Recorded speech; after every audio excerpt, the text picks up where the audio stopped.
Today we are starting the final chapter of our course in dynamics. We are going to start talking about chapter 18, and the topic of chapter 18 is the kinetics of rigid bodies in 3 dimensions. So as you recall, when we were talking about chapter 17, we talked about the plane motion of rigid bodies, and specifically we talked about different methods, including energy and momentum methods. So the math for chapter 18 is identical to the math for chapter 17, except that we really have to use the math, because when we have things going on in a plane, all of our rotational stuff comes out of the page. And so we can assume that this is all x, y, if that's what we call a plane, and that all of our rotational stuff is z, so it simplifies the math. But the basic math equations remain the same. All right, so if you notice on the our Moodle page, I've also put at the very top the definition of a tensor. And a tensor is a mathematical object analogous to, but more general than a vector, represented by an array of components that are functions of the coordinates of space. So for all intents and purposes, we can operate on tensors pretty much identically to the way that we operate on vectors, which by now you're very, very familiar with, but there is a slight difference. This also goes back to the idea that when we talk about, sometimes when we're doing a little bit of linear algebra, we use the terms array and matrix in identical ways, and they're really not exactly the same. An array is a much more general term, and matrix is, or a determinant, are particular items, but you can refer to all of them as arrays. So it's kind of the same difference between a tensor and a vector. So for section 18.1, we talk about this idea, the fundamental relations that are developed for the plane motion of a rigid body. We can be applied to this more general motion in 3 dimensions.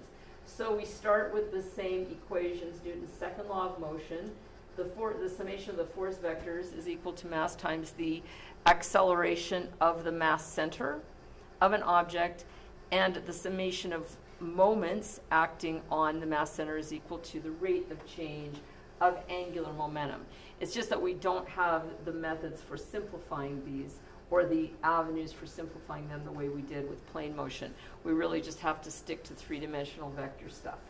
So when we take then about the angular momentum, about the mass center, and we have a different number of moments, we just take from 1 up to however many there are of the r cross the moment of the momentum, and then we translate that into that rotational property. And then we have the h, or the angular momentum terms, in the x direction, in the y direction, and in the z direction. Whereas when we did plane motion, all of that was z direction, right? Because all that rotational stuff happened in or out of the page.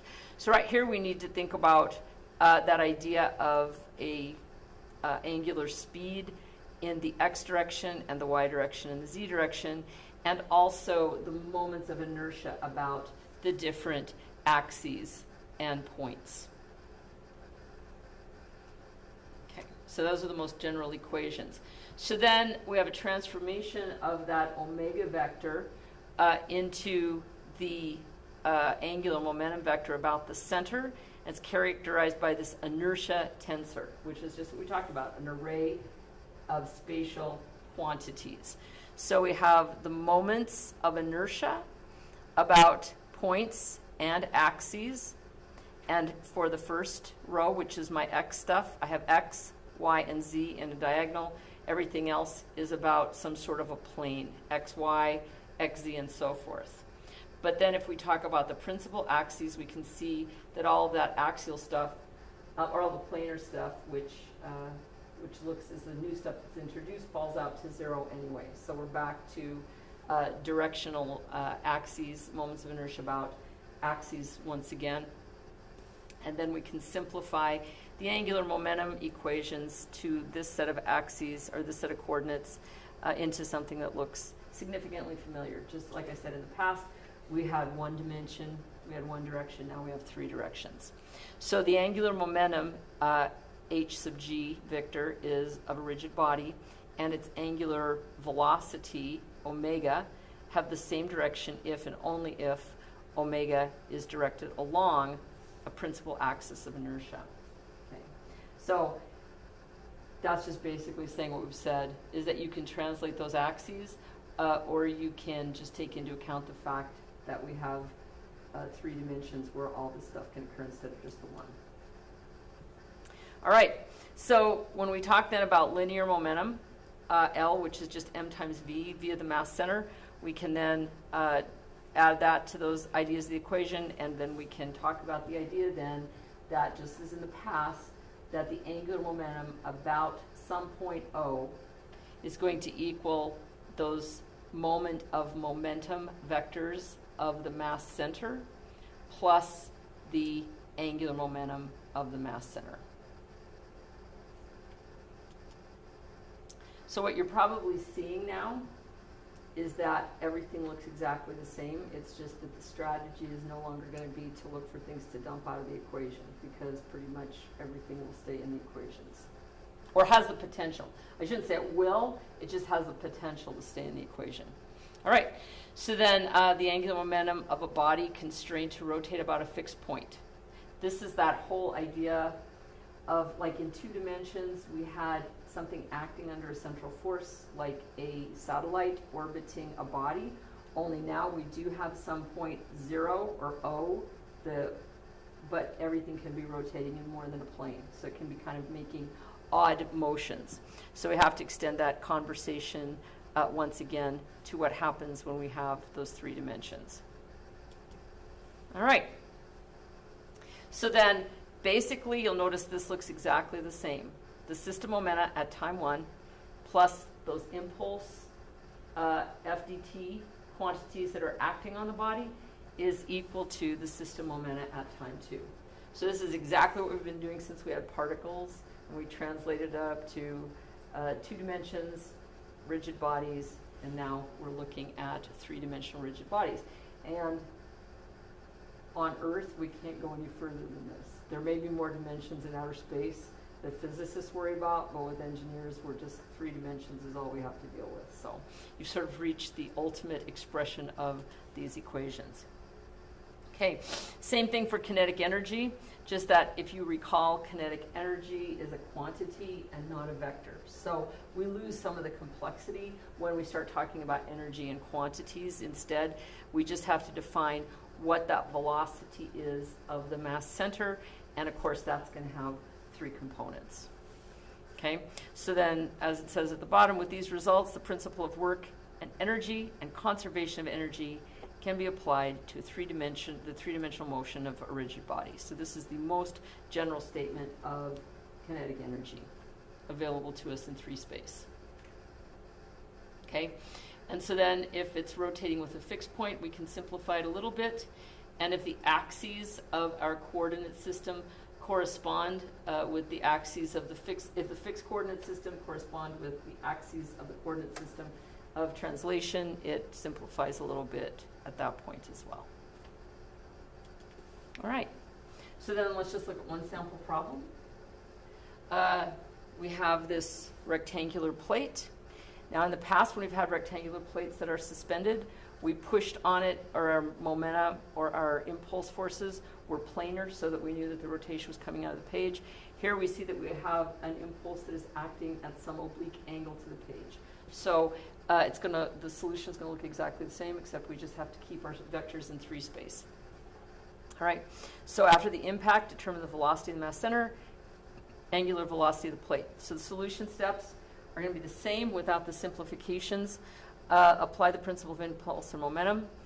Since the initial momentum is 0 because it's sitting still, the system of impulses must equal the final momentum, just because the first term of that 3-term equation is 0. They ask us to assume that the support cables remain taut, which is an important consideration because that means that they're going to be under tension the entire time. And the principles of impulse and momentum yield 2 equations for linear momentum and 2 for angular momentum. and then we solve the two horizontal components and get those angular velocities. All right, so there we go. System is, we figure out what the V is. The V, the velocity, has an I and a K component. And here we sort of, for the first time, really define that F delta T, the impulse, is directed along the Z-axis. So we know what we've got in terms of our directions a little bit by the way that's broken down. But we still have rotation about 2 axes. Okay, so then the principles of impulse and momentum. Remember, momentum and impulse are highly vectorized quantities, so we have to take everything into account with the directions. So we can make simplifications based on the directional stuff that we see. The direction of this is not going to yield a velocity in the x direction.